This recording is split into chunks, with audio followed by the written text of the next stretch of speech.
네, 정한 시간 되었습니다. 우리 자리에서 일어나시고요. 함께 피아노 반주에 맞춰서 묵상 기도하심으로 하나님께 예배를 드리겠습니다.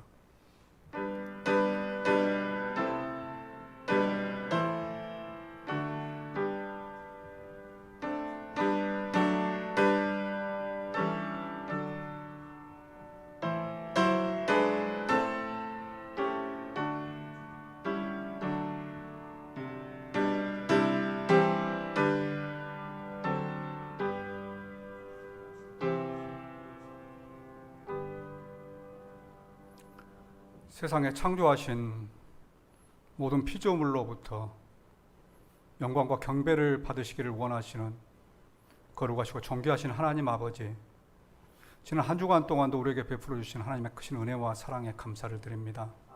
사건 사고가 많았었고 또 코로나 확진자의 발생 증가로 인하여서 모든 사람들이 우리를 유업하지만 그 가운데서도 주를 향한 또 평안을 가지고 세상을 넉넉하게 이기게 하시니 감사를 드립니다. 이제 한 주간을 시작하면서 또 하나님께 먼저 예배드리고 시작하는 우리 예배를 받아주시며 오늘 이 시간 주님 앞에 발걸음을 옮긴 우리 성도들의 발걸음을 주장하여 주셔서 복된 발걸음 또 행복의 발걸음이 될 수 있도록 도와주시옵소서. 하나님, 우리가 마음을 다하고 뜻을 다하고 힘을 다하여 하나님께 예배드리기 원합니다. 하나님 홀로 영광을 받으시며 우리에게는 성령 하나님께서 지켜주셔서 온전히 하나님께 영광 돌려드리고 우리에게는 큰 은혜가 임하는 그런 귀한 시간 되기를 소망하고 우리의 힘이 되시고 우리의 능력이 되시는 우리 주님 예수님의 이름으로 기도합니다. 아멘.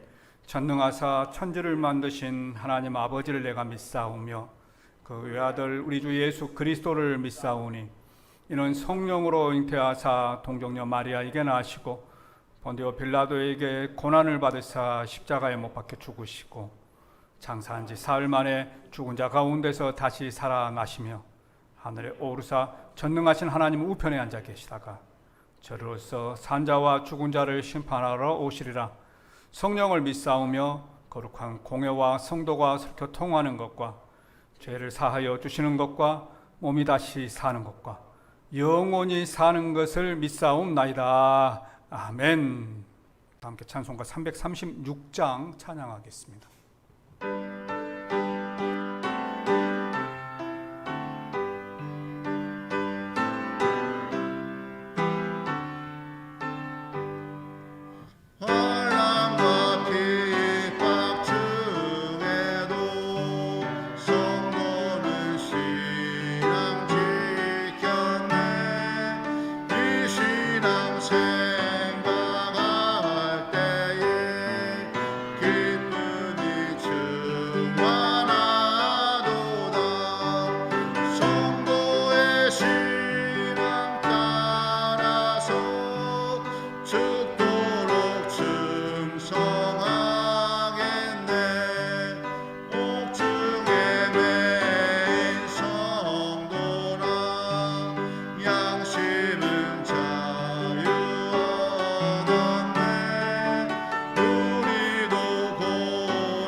자리에 앉으시고요. 이 시간을 대표해서 전충국 집사님 기도하겠습니다.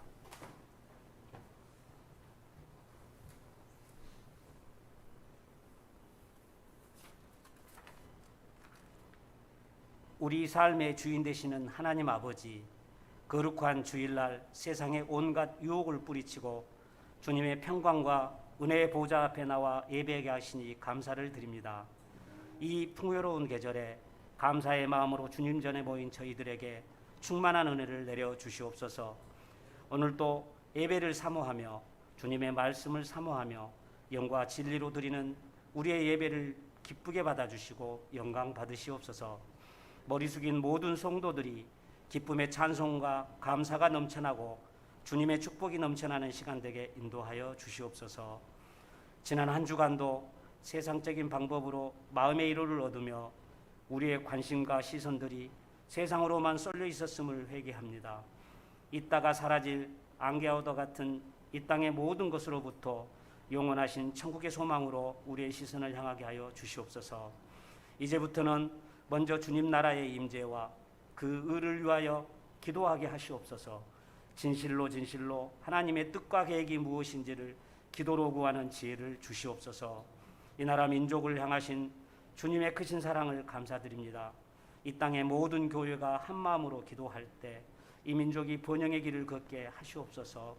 우리나라가 범사에 하나님에게 감사하며 하나님의 은혜를 구하는 나라가 되게 하시옵소서. 백신이 접종되면서 코로나 확산세가 꺾일 것으로만 믿었지만 좀처럼 진정될 기미를 보이지 않고 있습니다. 저희들의 거만함과 어리석음을 고백하고 겸손함으로 말씀 붙들고 나가게 하시옵소서.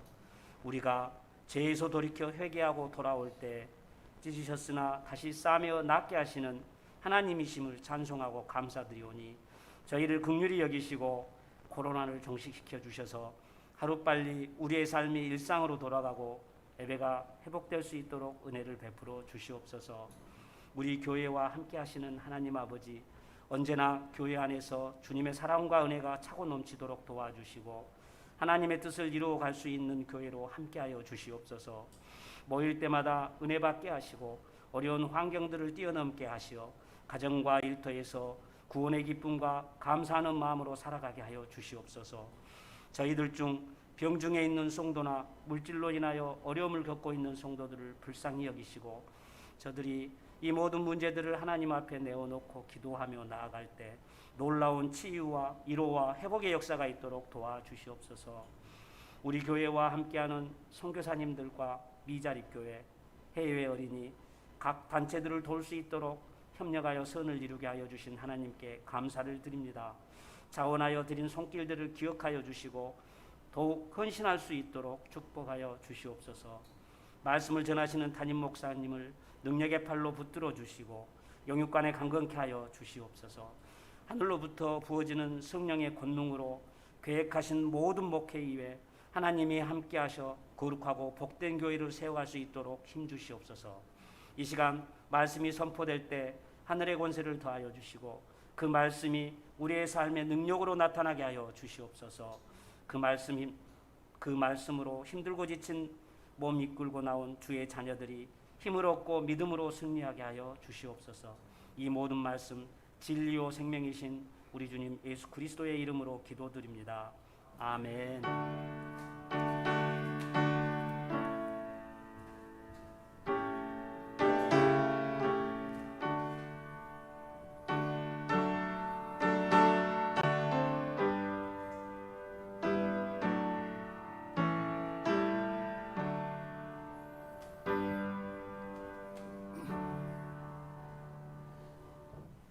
하나님 말씀 보겠습니다. 하나님 말씀은 히브리서 12장 4절부터 11절의 말씀입니다. 히브리서 12장 4절부터 11절입니다.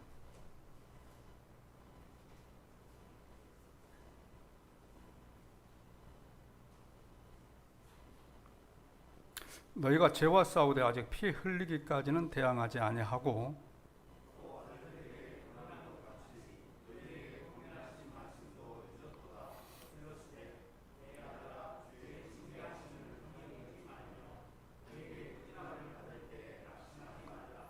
주께서 그 사랑하시는 자를 징계하시고 그가 받아들이시는 아들마다 채찍질하심이라 하였으니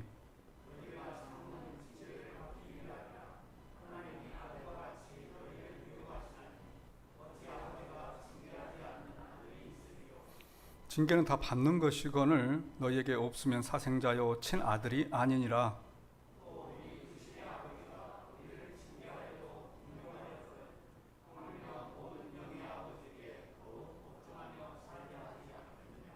그들은 잠시 자기 뜻대로 우리를 징계하였거니와 오직 하나님은 우리의 유익을 위하여 그의 거룩하심에 참여하게 하시느니라.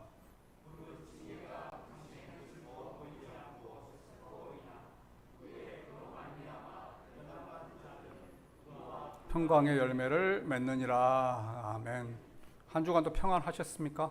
네, 건강하게 만날 수 있어서 하나님께 감사드리고요.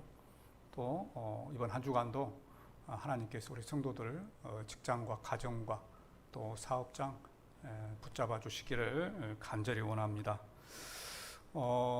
우리는 지난주에 말씀을 좀 생각해 보기를 원합니다. 지난주 제목이 뭐였죠? 이번 주 것도 생각이 안 나는데 지난주 신앙은 해석이 중요합니다. 신앙은 해석이 중요합니다. 이런 제목 가지고 말씀을 드렸습니다. 무슨 말씀이었느냐? 우리 삶 가운데 여러 가지 일들이 일어난다는 거죠. 일어나는데 그것을 해석을 잘 해야 한다 하는 것입니다. 그걸 그냥 곧이곧대로 해석하는 것이 아니라 그것을 하나님 편에서 그 고난을 잘 해석하면은 그 고난도 우리에게 유익이 된다 하는 것입니다. 그러면서 말씀으로 살핀 사람이 요셉이라는 사람이었죠. 요셉은 17살 때에 애굽의 노예로 팔렸습니다. 이건 정말 고난이죠. 네, 고난입니다. 그것도 13년 동안 노예 생활을 했고요. 그곳에서 자기는 또 열심히 하나님을 섬기고 살았습니다. 그럼에도 불구하고 그가 마지막에 갔던 곳은 왕의 감옥에 갇히게 됩니다. 그곳에서 2년을 보내죠. 그래서 그가 그 당한 어려움은 자기 힘으로 자기 능력으로 어떻게 할 수 없는 진퇴양난의 그러한 고난이었습니다. 그럼에도 불구하고 요셉은 그 고난을 잘 해석했습니다. 잘 해석했습니다. 우리가 지난주에 본문으로 봤던 말씀이 창세기 45장 5절부터 말씀이죠.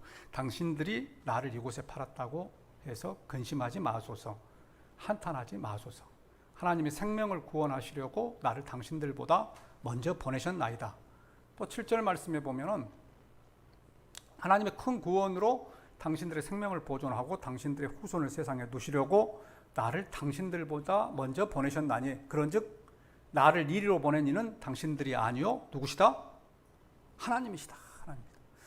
분명히 형들이 요셉을 팔아서 그가 애굽으로 갔지만 그는 그 팩트 사실을 그대로 받아들이는 것이 아니고 그 일을 하시는 분은 하나님이시다라고 하는 그 고난을 잘 해석했다 하는 것입니다. 그래서 그가 애굽의 총리가 될 수 있었죠.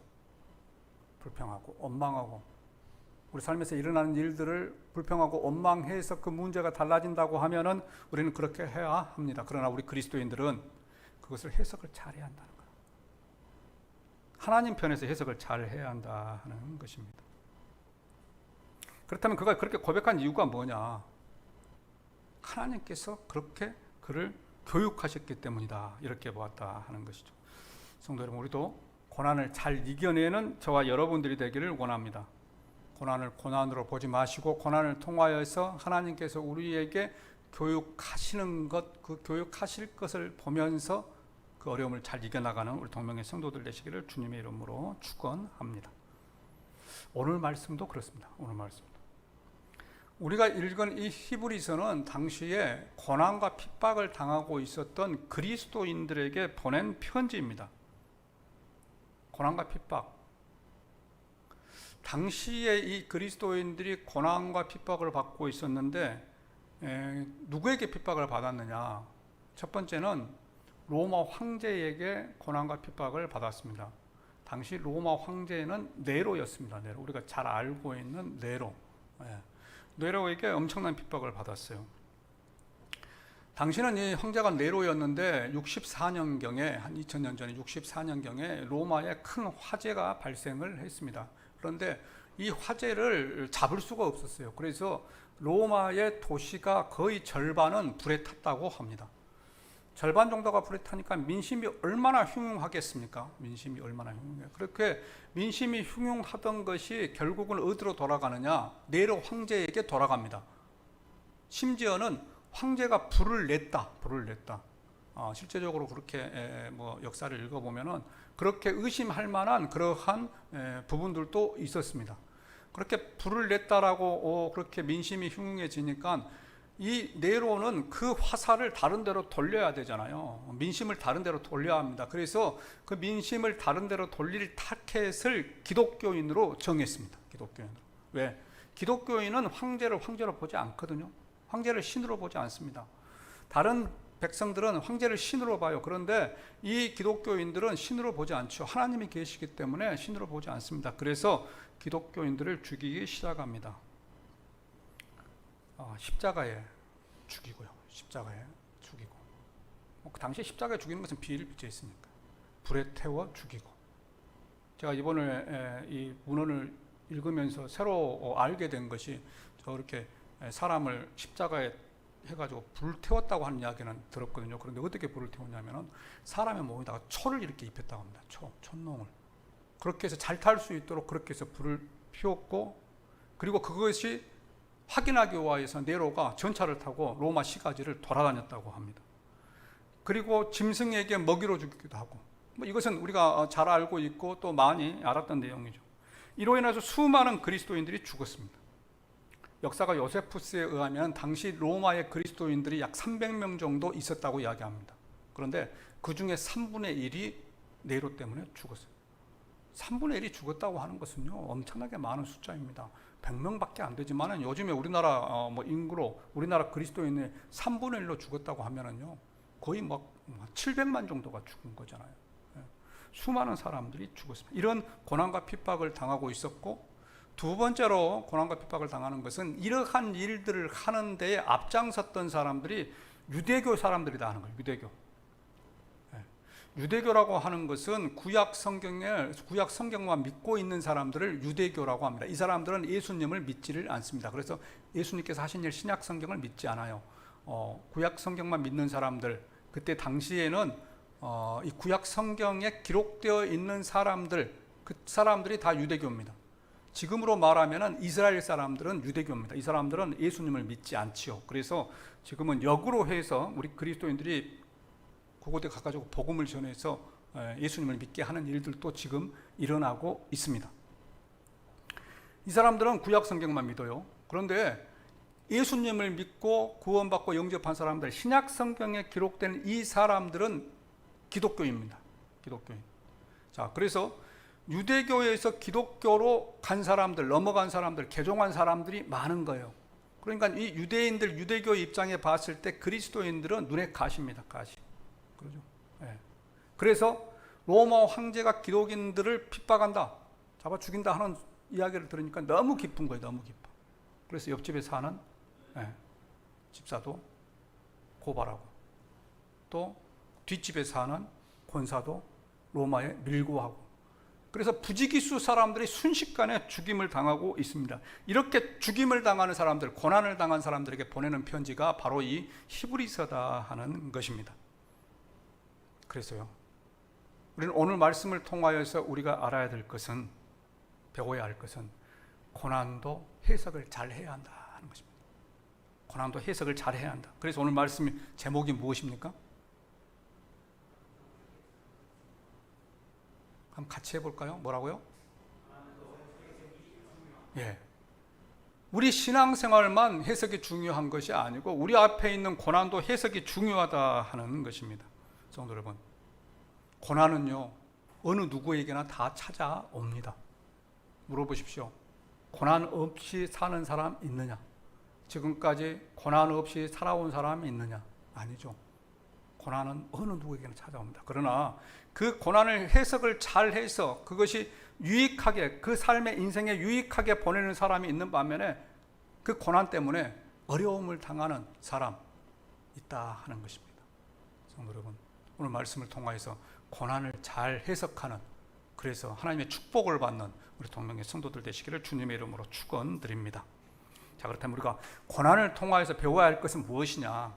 알아야 할 것은 첫 번째로는요, 고난은 죄 때문에 오는 것이 아니다 하는 것입니다. 고난은 죄 때문에 오는 것이 아니다. 대부분의 사람들 이 고난 당하면은, 우리 특히 그리스도인들 그러잖아요. 어떤 사람이 건강에 어려움이 있다, 또 자녀에게 가정에 어려움이 있다 그러면 요즘에는 우리 교회는 그런 사람이 없는 것 같습니다만은 저 사람 뭔 죄를 저렇게 지었길래 저래? 라고 잘못된 생각을 할 수 있다 하는 것입니다. 왜? 그것은 죄와 고난을 연관지어서 이해하려고 하기 때문에 그렇다는 거예요. 물론 죄를 지어서 오는 고난들도 있습니다. 성경에 보면은 죄를 지어서 오는 고난들도 분명히 있습니다. 그러나 많은 부분에서 죄를 짓지 않음에도 불구하고 하나님께서 고난을 허락하신 이유가 있다 하는 거예요. 대표적인 인물이 욥이지요. 욥은 엄청난 고난을 당했습니다. 성경에서 가장 많은 고난을 당한 사람 꼽으라고 한다면 욥이죠. 욥만큼 고난 당한 사람 없습니다. 욥은 당시에 아주 갑부였습니다. 아주 갑부. 정말 동방에서 욥이 살았던 이 시대는 이 성경에서 창세기입니다. 창세기 족장 시대. 그 시대에 엄청나게 부자였습니다. 엄청나게. 자녀들도 아들 딸이 10명이었습니다. 10명. 그런데 그에게 고난이 찾아옵니다. 10명이 하루아침에 죽습니다. 밥을 먹다 잔치를 하다가 집이 무너져서 하루아침에 죽고요. 그리고 그의 종들도 많았는데 스바 사람들이 쳐들어와서 그 종들을 하루아침에 다 죽입니다. 그리고 세 번째로는 또 갈대아 사람들이 쳐들어와서 집을 불태우고 소, 양, 나귀 이런 것들 다 잡아갑니다. 이것이 거의 그냥 순식간에 일어난 일이에요. 순식간. 그러면 이것만 있었느냐? 그 다음에 보면은 또 그의 몸에 악창, 종기가 나기 시작합니다. 머리끝부터 발끝까지 종기가 났어요. 그래서 고통스러워하고 있는데 자기 친구들이 찾아옵니다. 찾아와가지고 위로한답시고 하는 것이 야, 너는 뭔 죄를 그렇게 많이 지렸길래 이런 일이 일어난대? 야, 회개해. 우리 보통 이렇게 이야기를 하죠. 뭔 일이 생기면은 회개해. 또 심지어는 그의 부인은 이렇게 합니다. 하나님 부인하고 죽으세요. 제가 순화해서 이렇게 말했습니다. 하나님 부인하고 죽으세요. 이럴 정도로 그가 고난을 많이 겪습니다. 그럼에도 불구하고 그는 그 고난을 잘 이겨냅니다. 하나님께서 나를 단련하신 후에는 내가 정금같이 나올 것이다. 나에게 주신 이도 여호와시니 나에게 거두가신 이도 여호와시다. 내가 맨몸으로 이 땅에 왔으니 하나님께 맨몸으로 돌아갈 것이다. 이게 다 욥기에 나온 이야기입니다. 욥기에 나온 이야기. 그는 하나님을 부인하지 않았습니다. 그러고 나서 하나님께서 그를 축복하시죠. 축복. 전에도 한번 소개했습니다만은 욥기 42장에 보면은 하나님께서 그에게 축복하십니다. 아들, 딸들 10명을 주시죠. 10명을. 세상에 이런 아들, 딸들이 없었다고 성경에 이야기합니다. 또 소, 양, 낙타 수없이 줍니다. 갑절의 축복을 해요. 갑절 2배. 욥기 1장에 보면은 하나님께서 거두어 가신 것이 기록되죠. 자녀들 10명이었고 그다음에 소, 양 이렇게 있습니다. 제가 숫자는 말씀을 드리지 않습니다만은 양이 있습니다. 그런데 욥기 42장 맨 마지막에 가서 하나님이 주신 축복을 계산해 보잖아요. 그러면 정확하게 2배입니다. 정확하게. 그러면 자녀들 10명 죽었는데 10명만 주셨다. 이건 2배가 아닌지 않느냐. 이 10명 죽은 사람들은 이미 천국에 가 있죠. 그래서 욥기 1장과 41장을 대조해 보면 정확하게 갑절의 축복을 해 주십니다. 욥은 엄청난 고난을 당했습니다. 근데 그것을 그 팩트대로 고지고대로 해석을 하는 것이 아니고 그 사건을 잘 해석하였습니다. 하나님 편에서 해석하였습니다. 그럴 때 하나님께서는 그를 축복하신 줄로 믿습니다. 갑절의 축복, 2배의 축복을 해 주신 줄로 믿습니다. 성도 여러분, 우리에게도 어려움이 찾아올 수 있습니다.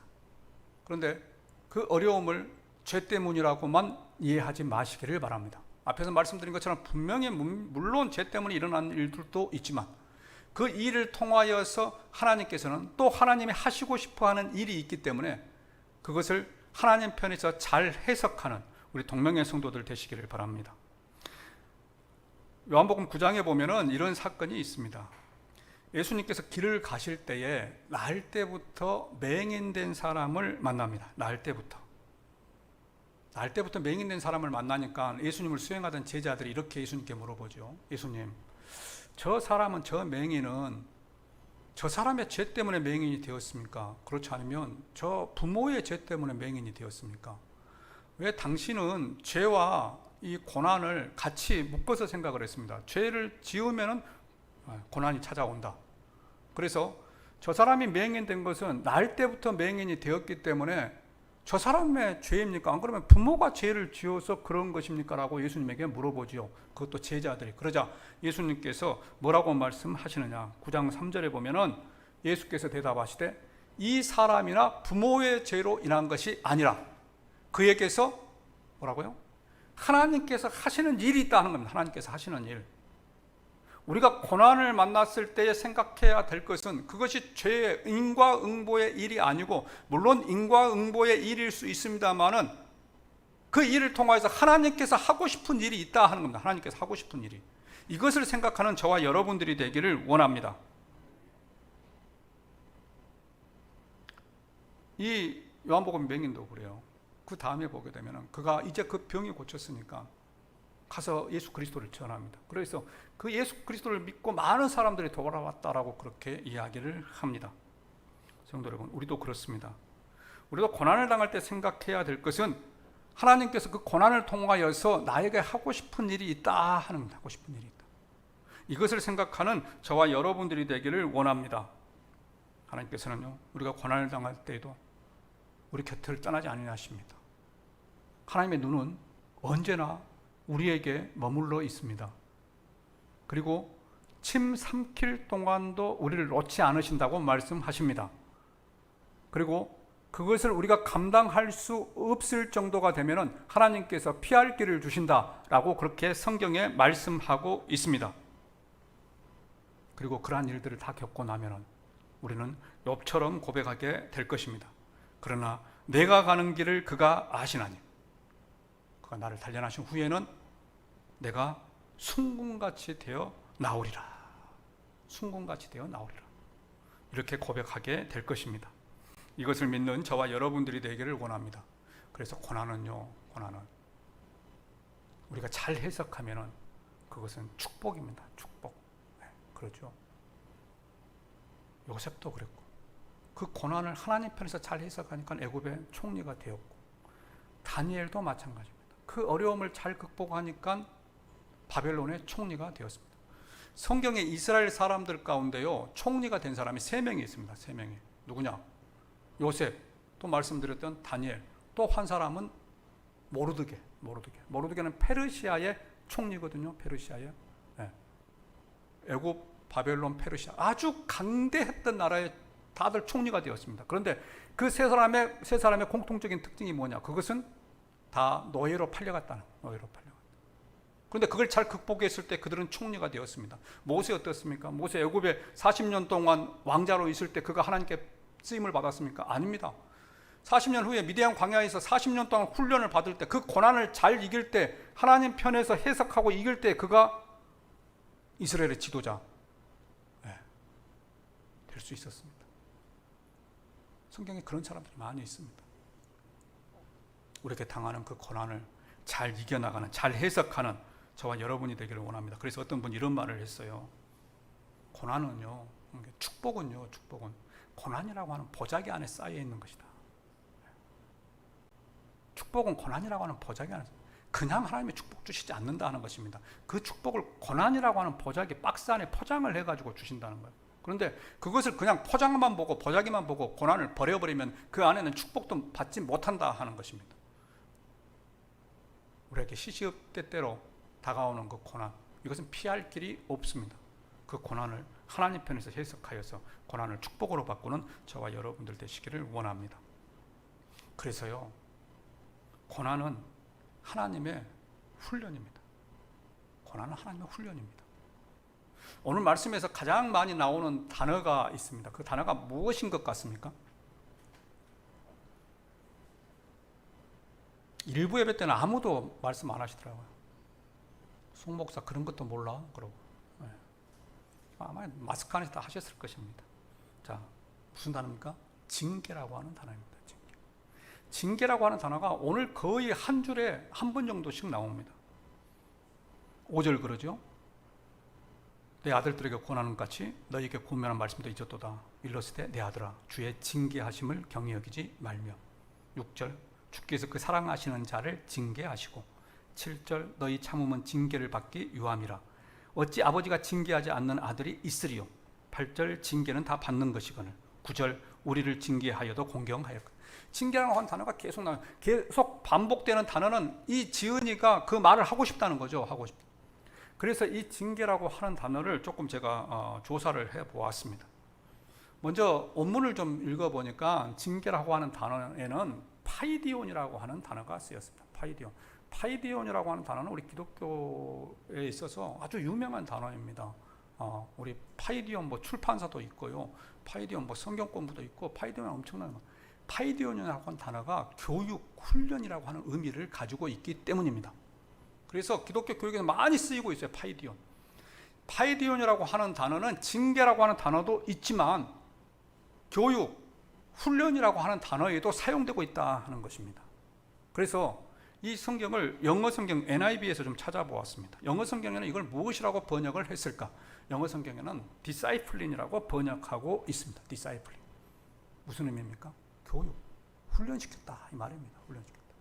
그래서 이 징계라고 하는 단어를 우리가 지금 성경에서 보는 것처럼 그렇게 징계, 우리가 알고 있는 그 징계로 이해할 것이 아니고 그 징계가 우리를 힘들게 하고 진노하시는 하나님의 진노가 아니라 하나님께서 우리를 교육하시는 그 교육이라는 겁니다. 교육.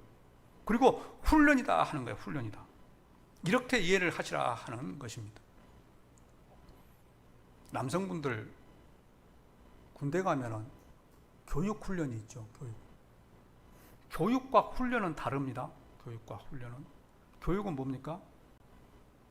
강당에 앉아가지고 앞에서 교관이 가르치는 거죠. 교관이 가르치는 겁니다. 제가 여러분에게 설교하는 것이 교육입니다. 교육, 그러죠. 그러면은 군대 가가지고 교육받은 사람들이 강의장에 앉아가지고 교실에 앉아서 사격하는 법을 배운다 이겁니다. 사격하는 것. 저도 군대에서 M16 소총 교관이었습니다. 그래서 지금도 가르칠 수 있습니다. 가르칠 수 있는데 그거 가지고는 밖에 나가서 싸움을 하느냐? 적군과 싸워서 총을 쏠 수 있느냐? 천만의 말씀 한 방도 못 쏩니다. 우리 저 군인 계시는데 제 말 맞지요? 네.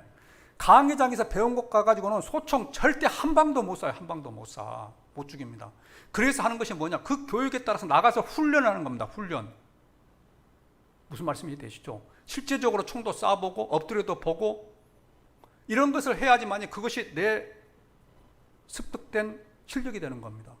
그래서 교육과 훈련은 다르다는 거예요. 그런데 우리 주님은 교육도 시키고 그리고 실제로 삶 필드에서 훈련도 시킨다는 것입니다. 제가 여러분들에게 이야기하는 건 이것은 교육이에요. 이것은 훈련이 아닙니다. 이것은 제가 하나님 어떻게 섬깁시다, 어떻게 합시다라고 교육하는 것이지 실제로 여러분들에게 저는 훈련을 못 시킵니다. 그럴 능력이 못 돼요. 그런데 저한테 배운 것, 이 성경에서 여러분들이 배운 것, 이것을 가지고 하나님께서는 필드에 나가서 여러분들을 훈련시킵니다. 훈련. 네가 교육 잘 받는가 보자. 그런데 그 훈련을 안 받고 이리저리 도망 다니면은요, 그것은 실력 있는 용사, 하나님의 군사, 병사가 되지 못한다는 거예요. 하나님께서는 교육받은 것을 훈련시키기 위하여서 계속 우리에게 고난을 주시고 어려움을 주시고 그 어려움을 통하여서 우리가 좋은 군사로 태어나게 거듭나게 하기 위하여서 이런 일들을 하고 계시는 줄로 믿습니다. 그래서요, 저거 힘드네, 왜 나만 겪는 고난이냐고 라고 피하면은요, 그 고난은 계속되는 거예요. 계속돼. 죽을 때까지 됩니다. 죽을 때까지. 제가 보면 정말 짠해 죽겠어요. 짠해 죽겠어요. 왜 그러느냐? 변화가 없어요. 변화가 없어요. 교육에 따라서 훈련을 받으면 실력이 성장해야지만이 어느 정도 뭐 80점 맞으면은 야 그만해, 너 저기 가서 쉬어 그러잖아요. 저기 가서 쉬어. 그래서 총 잘 쏘면은요 가서 쉬고요. 휴가도 많이 나와요. 그런데 못 쏘면은요 끝날 때까지 PRI. 피가 나고 알이 베이고 이가 갈린다. 그래서 PRI. 뭐 나 군대 이야기 다 하네. 이거 일부 예배 때는 이런 말씀 안 드렸습니다. 전 집사님 안 드렸죠. 일부 예배 때는. 성령 하나님께서 감동을 주시니까 절대 안 하는 죠. 그때 훈련을 잘 받으십시오. 훈련을 잘. 요셉, 다니엘, 모세 이 사람들은 그때그때 훈련을 잘 받았어요. 뭐 빼고 그런 거 없잖아요. 그때 하나님의 놀라운 축복을 받았다 하는 것입니다. 성도 여러분, 하나님께서는 우리에게 교육을 시키십니다. 교육을 시키십니다. 그런데 자기 아들인께 교육시켜요. 자기 아들인께. 생각해 보십시오. 여러분들 옆집 아들이 뭐 잘못하면 여러분들 가가지고 뭐라고 합니까? 꾸짖습니까? 옆집 아이가 담배 피고 다니면은 담배 핀다고 뭐라고 합니까? 절대 말 안 합니다. 왜? 나무집 새끼니까, 나무집 새끼니까. 교회 주위에도 중학생들, 고등학생들 담배 핍니다. 예. 그러면 제가 나가서 야 담배 피지 마라 이야기 하겠습니까? 절대 안 합니다. 절대 안 해요. 왜? 잘못하면 봉변당해요. 봉변당. 교회가 봉변당할까 봐서 안 합니다. 못 본 척 합니다. 요즘에 이 원룸 주위에 담배를 이제 아가씨들 이렇게 피고 다니. 뭐 예전에 알았습니다. 근데 요즘에는요 버젓이 피고 다닙니다. 버젓이. 그래도 제가 가가지고 뭐라고 이야기합니까? 천만의 말씀이요. 못 본 척하고 돌아옵니다. 봉변당하니까. 봉변당. 더 나아가서는 지 아들 아닌께. 근데 내 새끼가 담배 핀다고 가보십시오. 여러분들 어떻게 하시겠습니까? 보따리 싸갖고 다니면 도시락 싸갖고 다니면서 말립니다. 왜? 내 새끼니까, 내 새끼니까. 내 새끼 잘못되면 안 되니까. 우리 하나님께서 우리에게 고난을 허락하신 이유, 징계를 하신 이유, 교육하신 이유, 훈련하신 이유는 그것이 내 새끼니까, 내 새끼니까. 다른 것 잘못되면 안 되니까. 남의 새끼는 세상 사람들은 무엇을 하든지 간에 무엇을 아무 말 하지 않습니다. 아무 말 하지 않아. 내 새끼니까. 여러분들 예배를 드릴 때에 눈을 감고 있고 머리카락을 만지고 있으면 제가 뭐라고 합니다. 뭐라고? 왜? 내 새끼니까, 내 새끼니까. 성도 여러분, 어려움이 있습니까? 어려움이 있습니까? 하나님께서 내 새끼라고 생각하신다고 생각하시길 바랍니다. 내가 하나님의 택한 자녀이구나. 하나님께 나를 사랑하시는구나. 이렇게 생각하시길 바랍니다. 이렇게 생각하는 것이 고난을 잘 해석하는 것입니다. 고난을 잘 해석하는 것. 오늘 말씀이 그러죠. 6절에 보면 주께서 그 사랑하시는 자를 징계, 교육하시고 그가 받아들이시는 아들마다 뭐 한다고요? 채찍질한다. 채찍질한다. 히브리서 12장 6절, 7절. 너희의 참음은 교육을 받기 위함이라. 하나님의 아들과 같이 너희를 대우하시나니. 누구와 같이요? 아들. 어찌 아버지가 징계하지 않는 아들이 있으리요. 8절. 징계는 다 받는 것이거늘 너희에게 없으면 뭐라고요? 사생자요. 사생자요. 친아들이 아니니라. 사생자라고 하는 것은요, 저겁니다. 서자라면 서자. 네, 서자. 하나님께서 택한 자녀가 아니라는 거예요. 첩의 아들이다 하는 것입니다. 그런데 하나님의 징계가 있는 자는 하나님의 친아들이다 하는 것입니다. 성도 여러분, 어려움을 당한 성도 있습니까? 금년 한 해 왜 나만 겪는 고난이냐고 다른 사람보다 더 어려움을 당한 것처럼 생각되어지는 분이 있으십니까? 그것은 하나님이 나를 더 사랑하시는구나. 나를 더 사랑하시는구나. 라고 생각하는 저와 여러분들이 되기를 원합니다. 성장통이라고 하는 단어 있죠. 성장통. 성장을 할 때 아이들이 이렇게 아프잖아요. 아파. 네. 그걸 성장통이라고 합니다. 우리 그리스도인도 마찬가지입니다. 우리 그리스도인에게도 성장통이 있어야 합니다. 그래야지만이 신앙이 성숙해지는 거예요. 성숙해져. 성장통을 겪고 나서 신앙이 성숙해. 아이가 성장통을 겪고서 건강해지는 것처럼 아이들 그 변성기 오잖아요. 변성기. 목이 막 변하는 거. 이 변화되는 것이 변성기가 있어야 합니다. 변성기가 있어야지만이 남성 호르몬이 증가해서 남성의 목소리를 갖춰 나가요. 그런데 변성기를 지나지 않은 아이들은요, 그냥 여성의 목소리로 그렇게 성장을 하게 됩니다. 그래서 변성기가 나쁜 것이 아니에요. 사춘기도 마찬가지죠. 우리가 아이들이 사춘기를 겪으면서 성장하잖아요. 그런데 사춘기를 겪으면서 아이들이 성숙해지고 신체적으로도 건강해집니다. 그래서 사춘기는 그에게 필요해요. 사춘기 없는 것을 좋아하지 마십시오. 우리 신앙도 마찬가지입니다. 우리 신앙에 사춘기가 필요해요. 성장통이 필요합니다. 때로는 우리에게 당하는 일들에 대하여서 그것을 잘 극복하고 이김으로 인하여서 우리의 믿음이 성숙해져서 하나님이 기뻐하시는 장성한 분량까지 이르기 때문입니다. 그래서 우리는요, 이 성장통, 사춘기 이것을 두려워해서는 안 된다 하는 거예요. 그런데요, 이 두 가지의 성장통에는 차이점이 있습니다. 이 성장통은, 육체적인 성장통은 이것은 내가 어떻게 할 수 없어요. 육체적인 것은 그냥 뭐 신체의 변화에 따라서 일어나는 성장통입니다. 그러나 이 영적인 성장통은, 영적인 성장통은 그 성장을 할 때에 내가 그것을 잘 극복해 나아가야 한다 하는 것입니다. 하나님께 주시는 이 고난이라고 하는 영적인 성장통을 그대로 놔두고 그냥 무섭다, 두렵다 해서 피하여 가서 그 성장통을 겪지 않으면요, 그 사람은 미안하지만 그 믿음의 분량이 성장하지 않습니다. 교회 10년 단이나 20년 단이나 그냥 그 모습 그대로.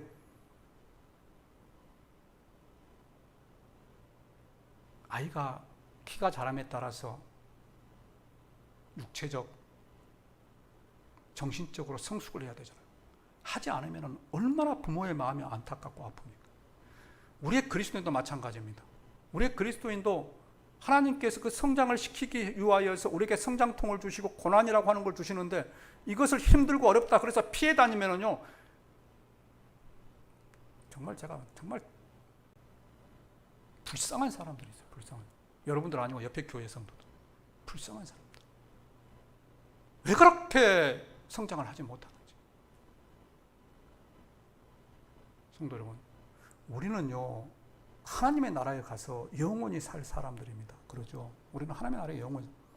세상 사람들은 이 세상에서 영원히 살다가 그냥 죽어요. 그럼 끝나요. 그런데 우리는요, 하나님의 나라에서 영원히 살 사람들이에요. 그래서 하나님께서는 우리가 하나님 나라에서 영원히 살 수 있도록 이 시간에, 이 세상의 시간 동안에 우리에게 성장통을 허락하시고 고난을 허락하셔서 우리의 신앙이 성숙해지기를 원하십니다. 그리고 성숙해야지만이 하나님의 나라에 가서 영원히 사는 거예요. 그 성숙한 몸을 가지고. 이 땅에 살 때 성숙하지 못해서 이 모양 저 모양으로 삐그덕 싸웠는데 하나님의 나라에 가가지고 그렇게 살면 그것이 좋은 일이겠습니까? 그래서 하나님께서는 우리의 신앙을 성숙을 가져오기 위하여서 우리에게 어려움을 주신다 하는 것입니다. 고난을 두려워하지 마십시오. 성장통을 두려워하지 마십시오. 그것으로 인하여서 정말 하나님의 축복을 받고 더 성숙해진 사람들이 엄청나게 많습니다. 저는 여러분들이 거기에까지 이룰 수 있기를 바랍니다. 거기에까지. 네. 그런데 그냥 그것은 예배 한번 드린다고 될 일이 아니더라고요. 성도 여러분, 고난은 성장통입니다. 성장통을 잘 이겨내는 저와 여러분들이 되기를 원합니다. 그러면 하나님께서는 그 고난을 누구에게 허락하시느냐? 누구에게? 자기 자녀에게 허락하신다. 8절에 그랬잖아요. 징계는 다 받는 것이거늘 너에게 없으면 사생자요. 앞에서 제가 서자, 첩의 아들이라고. 첩의 아들. 첩의 아들은요, 부모의 재산을 물려받지를 못합니다. 사생자요. 친아들이 아니라. 친아들이. 그래서 이 말씀은요, 이렇게 이해하셔야 합니다. 우리 이런 일 있죠. 이 말씀을 준비하면서 조금 이렇게 한 번 더 생각해 보는 말씀이기도 했습니다만은, 내가 교회를 잘 다니지 않는데도, 교회를 빠지는데도, 또 내가 예배를 빠지는데도 나에게 아무 일도 일어나지 않는다. 내가 여전히 잘 살고 있다. 그러면은 내가 사생자인가 생각해 봐야 한다 하는 것입니다. 내가 기도를 하지 않고 있음에도 불구하고, 내가 헌금을 드리지 않고 있음에도 불구하고 나에게 아무 일이 일어나지 않고 있다고 한다고 하면은 내가 친아들이 아닌가 하는 것을 생각해 봐야 한다 하는 것입니다. 왜? 하나님께서는 당신의 친아들을, 내 새끼를 그렇게 놔두지 않기 때문입니다. 그렇게 놔두지 않기 때문에. 그래서 내가 교회 나가지 않은데도 아무 일이 일어나지 않는다. 내가 예배를 드리지 않고 있음에도 불구하고 무슨 일이 일어나지 않는다. 내가 기도하지 않고 있음에도 아무 일이 일어나지 않는다. 이것은 기뻐할 일이 아니라는 거예요. 기뻐할 일이. 잘된 일이 아니라는 것입니다. 기도는 영혼의 호흡이라고 그랬어요. 기도는 영혼의 호흡. 성경에 하나님께서 기도는 영혼의 호흡이다. 우리 육신의 호흡 하지 않으면 3분 지나면 죽습니다. 다. 그러나 영혼의 호흡, 기도를 3분, 3일 하지 않고 있는데 아무 일이 일어나지 않는다 하는 것은, 그것은 하나님 새끼가 아니기 때문에 그런 일이 일어난다 하는 것입니다. 내 새끼는 그만두지 않는다 하는 거예요. 내 새끼. 이 모양 저 모양 훈련시킨다 하는 것입니다. 11조도 그렇습니다. 11조. 우리 성도들은 11조 잘 드리죠. 정말 잘 드립니다. 예. 그래서 말씀 드릴 그러한 필요도 없습니다만은 내가 11조를 드리지 않았는데, 내가 11조를 떼먹었는데도 내 인생에 아무 일도 일어나지 않는다. 그럼 우리가 이렇게 기도해 봐야 합니다. 하나님, 제가 하나님 자녀 맞습니까? 내가 하나님께 구원 받았습니까? 내가 하나님의 택한 자녀입니까? 내가 하나님의 새끼입니까? 왜? 내 새끼는 그냥 두지 않기 때문이다 하는 것입니다. 그래도 이렇게 기도하는 사람은 희망이 있습니다. 희망이 있어요. 네. 그런데 하나님의 잘 모르네, 아무 말씀 안 하시네, 내가 11조를 떼먹었는데도 하나님께서 말씀 안 하시네, 여기까지 생각하는 사람은 구제불능입니다. 구제불능. 그리고 그렇게 가다가 한 방에 훅 갈 수가 있습니다. 훅 갈 수가 있습니다. 그러죠? 아이들이 성장하면서 부모의 간을 봅니다. 부모의 간. 제가 이 간을 본다고 하는 표현을 조금 순화시키려고도 했습니다만은, 간을 본다고 하는 말이 여러분들 무슨 말인지 훨씬 더 제가 말하는 것이 의미가 이해되지요. 그래서 그냥 그 단어를 그대로 씁니다. 간을 보려고 합니다. 제가 손주를 키웁니다. 손주를. 제 부모들과 있습니다만은, 손주를 키울 때 가끔 손주가 할아버지 간을 보려고 하는구나 라고 하는 것을 알 수가 있습니다. 우리 손주가 그렇다는 것이 아니고 대부분의 아이들 가운데 부모가 이렇게 해달라고 해가지고 안 해주면 때를 쓰고 웁니다. 때를 쓰고 울다가 어떤 아이들은 길에서 그냥 나자빠 있습니다. 예. 그때 아버지가 부모가 야 하지마 그리고 장난감 사주러 데리고 가면은 아이는 거기까지가 간을 봅니다. 우리 아버지는 여기까지 괜찮구나. 예. 그리고 다음에도 그런 일이 생기면 길바닥에 들어눕습니다. 그런데 그 일이 한번 일어났을 때 부모가 혼을 내고 교육을 하고 그렇게 하지 말라라고 이야기하면 그 아이는 절대 그 일을 하지 않습니다. 제가 제 아이를 키울 때는 저는 몰랐어요. 그런데 요즘에 손주를 키우다 보니까 이 친구가 나를 간을 보려고 그래. 예. 절대 지구가 그렇다는 것은 아닙니다. 예. 그런데 우리 그리스도인도 하나님의 간을 봅니다. 간을 봐. 한번 빠져도 괜찮아. 아무 일은 일어나지 않네. 다음에 또 빠지지. 천만의 말씀. 제가 다른 어떤 사람에게 11조를 드리십시오라고 이야기를 합니다. 어떤 사람은 주일에 빠지지 마십시오. 그것을 잘 듣고 그것을 가지고 승리하는 사람들이 있습니다. 그래도 이 사람들은 깨어있는 사람이야. 깨어있는 사람. 근데 우리 목사님 괜찮더라. 한번 빠지니까 그냥 괜찮네. 그 다음에 또 빠집니다. 그러다가 한 방에 훅 한다는 거예요. 그래서 목사는 못하게 하는 겁니다. 못하게. 왜 못하게 하느냐? 제가 말하는 것보다 하나님이 말하면 더 무섭기 때문에, 마지막에 가서 하나님께서 손을 대면 정말 걷잡을 수 없기 때문에 미연해. 저는 11조 가지고 많은 훈련을 받았습니다. 저는 정말, 제가 몇 번 말씀을 드렸습니다만, 정말 저는 이 11조에 대해서는 명확하게 하나님의 훈련을 받았습니다. 그렇기 때문에 제가 명확하게 여러분들에게 설명을 합니다. 그리고 그걸로 인해서 저는 축복을 받은 사람입니다. 제가 이곳에서 예배를 드릴 수 있는 것도 저는 그것이라고 생각을 합니다. 성도 여러분, 하나님의 것은 하나님께 드리십시오. 하나님 것을 떼어먹으려고 하지 마십시오. 그 떼어먹는 것을 가지고 하나님께 간을 보려고 하지 마십시오. 한 방에 훅 갈 수 있습니다.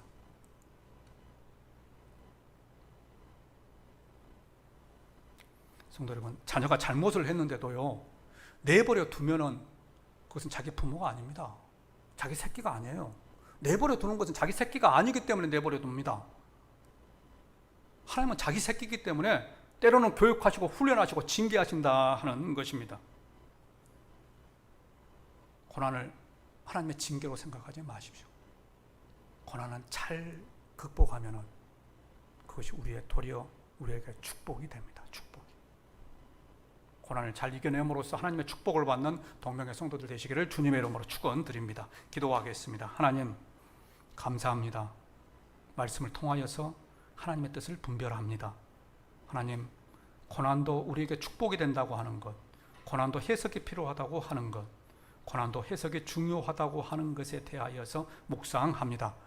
금년 한 해 가운데 지금도 우리 삶에 있는 앞에 있는 그 고난들을 잘 극복해 나아가는, 잘 해석하는 동명의 성도들 될 수 있도록 도와주시옵소서. 그리하여서 욥처럼, 요셉처럼, 다니엘처럼, 모르드게처럼 하나님의 축복을 받는 우리 성도들 될 수 있도록 도와주시옵소서.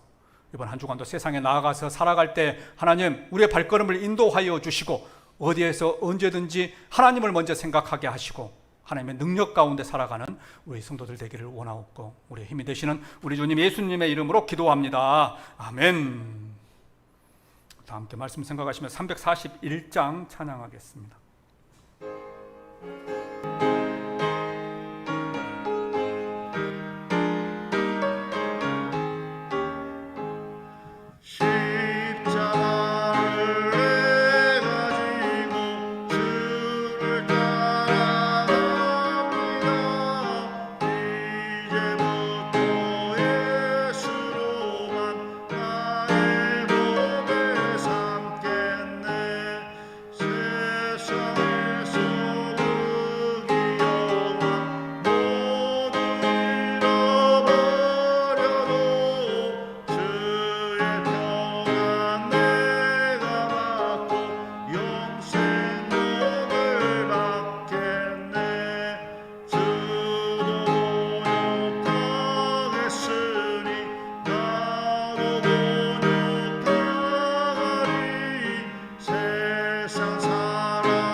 하나님 감사합니다. 우리에게 건강 주시고 또 하나님께 예배 드릴 수 있도록 마음 주셔서 감사합니다. 세상 사람들은 하나님을 알지 못하고 예수님을 알지 못해서 또한 구원받지 못하고 죽음의 길로 가는데 우리는 예수님 알게 하시고 구원받게 하시고 또 이렇게 예배 드릴 수 있게 하여 주시니 감사합니다. 그럼에도 불구하고 여전히 또한 예배 자리에 나오지 못하는 그러한 우리 성도들도 있습니다. 하나님께서 그들을 일일이 기억하여 주셔서 예배의 자리가 또 축제의 자리, 기쁨의 자리가 될 수 있도록 도와주시옵소서. 하나님 드려진 예물 가운데 하나님께 축복하시기를 원합니다. 지난 한 달 동안 부어주신 은혜에 또한 감사하며 하나님의 것을 하나님께 올려드리는 11조를 하나님께서 받으시고 기억하여 주시고 이 땅 가운데 살아갈 때 아버지 물질로 인하여서 기도하지 않도록 주님 도와주시옵소서. 여러 가지 목적 헌금이 드려집니다. 국내의 선교 헌금, 구제, 장학, 건축, 주정, 월정 예물이 드려집니다. 아버지 이 예물이 목적에 맞게 사용되어지기를 원합니다. 하나님 개척교회 또한 선교사님 기억하여 주시옵소서. 해외 어린이 기억하여 주시고 또한 북한 선교 그리고 또한 신우회 또 장애우 단체 또 방송 단체 하나님께서 그들을 일일이 기억하여 주셔서 하나님 이 예물이 그들에게 큰 힘이 되게 하시고 또한 하나님의 나라가 융성해지며 드린 손길 가운데도 하나님 오병이어로 갚아주셔서 아버지 물질에 궁핍함이 없도록 주님 도와주시옵소서. 하나님 은혜에 감사드리는 예물 있습니다. 하나님 이 예물의 내용을 하나님께서 기억하시고 하나님 아버지 또 그 감사한 대로 다 이루어질 수 있도록 주님 도와주시옵소서. 감사드리며 우리를 사랑하시는 예수님의 이름으로 기도합니다. 아멘. 교회 소식 말씀드립니다. 우리 주보 한번 보시고요. 코로나 또 하나님께서 지켜주시기를 원하고 또 각별하게 건강에 유의해 주시기를 바랍니다. 교회에서 전도 금요일에 하고 있고요. 또 우리 유초동부도 학교 앞 전도를 목요일 금요일 양일간 하루 택해서 하고 있습니다. 유아해서 기도해 주시기를 바랍니다. 우리 수요일 날 방송 예배 드릴 때 방송실에서 수요일 날 찬양하는 거 이렇게 자막을 띄워주거든요. 시간은 뭐 한 7시 20분부터 40분까지 한 20분 정도 이렇게 소요가 됩니다. 근데 이거 할 때 좀 자막을 띄울 수 있는 분이 필요해졌습니다. 그래서 혹시 여러분들 가운데 이 광고를 듣고 마음에 동한 사람이 있다면은 물론 수요일 날 나오셔서 기도하는 것도 또 중요하고 좋지만 또 이렇게 함께 섬기는 자리에 하나님께서 더 축복해 주실 줄로 믿습니다. 방송에 이렇게 자막을 띄우는 것은 어려운 일이 하나도 없습니다. 어려우면은 저도 안 시킵니다. 준비는 다 전도사님들이 해놓습니다. 여러분들은 와가지고 클릭만 하면 됩니다. 이것은 어려운 일이 없습니다. 젊은 사람이면 50대 이하면 다 할 수 있습니다. 여러분들이 이 봉사에 동참해 주시기를 원합니다. 하면은 하나님께서 축복하실 줄로 믿습니다. 다니엘 기도회가 11월 1일부터 21일까지 있습니다. 해마다 해오고 있는 것이고요. 우리 교회에서도 2년 전에 은혜의 시간을 가졌습니다. 그런데 작년에 코로나 때문에 하지는 못했습니다. 이번에도 물론 코로나가 있긴 합니다만은 아직 3주간의 또 기간이 있고 그래서 이번에는 상황을 보면서 교회에서 하려고 합니다. 여러분들 가운데 내가 이 기도 제가 앞에서 말씀드렸죠. 고난을 해석을 잘 하려고 하면은요. 그냥 가만히 있는데 고난이 잘 해석되지 않습니다. 훈련을 받아야 합니다. 훈련을. 그런데 그 훈련을 받은 사람들이 다니엘 기도의 간증자들은 다 훈련을 받은 사람들입니다. 그렇죠. 육체적 고난, 뭐 물질의 고난, 그 고난들을 다 극복한 사람들. 그래서 그것을 통하여서 우리가 간접 교육을 받습니다. 간접 교육을 받아요. 여러분 주일 낮 예배 한 번 드리는 것이 고난을 잘 해석할 수 있는 길이 아닙니다. 절대 죽었다 깨어나도 안 됩니다. 기도도 하셔야 되고 예배도 자주 드려야 되고 말씀도 자주 드려야 되고 말씀도 봐야 되고 이렇게 할 때에 그 고난이 닥치면 그것을 하나님의 시각에서 해석하고 넘어갑니다. 하나님과 가까이 하십시오. 교회와 가까이 하십시오. 기도와 가까이 하십시오. 봉사와 가까이 하십시오. 그럴 때 그 고난을 축복으로 받을 수가 있습니다. 동참하시는 저와 여러분들 되시기를 원합니다. 우리 다 함께 일어나셔서 패송 찬양하시고 예배를 마치겠습니다.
지금은 우리를 밝은 빛으로 인도하시는 그래서 이 세상에 오신 우리 주 예수 그리스도의 은혜와 예수님을 통하여서 우리에게 새 생명을 허락하시고 저 천국으로 인도하시는 우리 주 하나님 아버지의 그 크신 사랑하심과 이 사랑을 우리 가운데 이루기 위하여 우리 함께 동행하시는 성령 하나님의 교통, 위로 축복하심이 이제 고난을 고난대로 이해하는 것이 아니고 하나님 편에서 이해하여 하나님의 놀라운 축복을 받기를 원하는 이곳에 모여 계신 동명의 성도들의 머리 위와 그 가정, 직장, 사업장 그리고 우리 교회, 우리 나라 위에 지금부터 영원까지 함께 있을지어다. 아멘.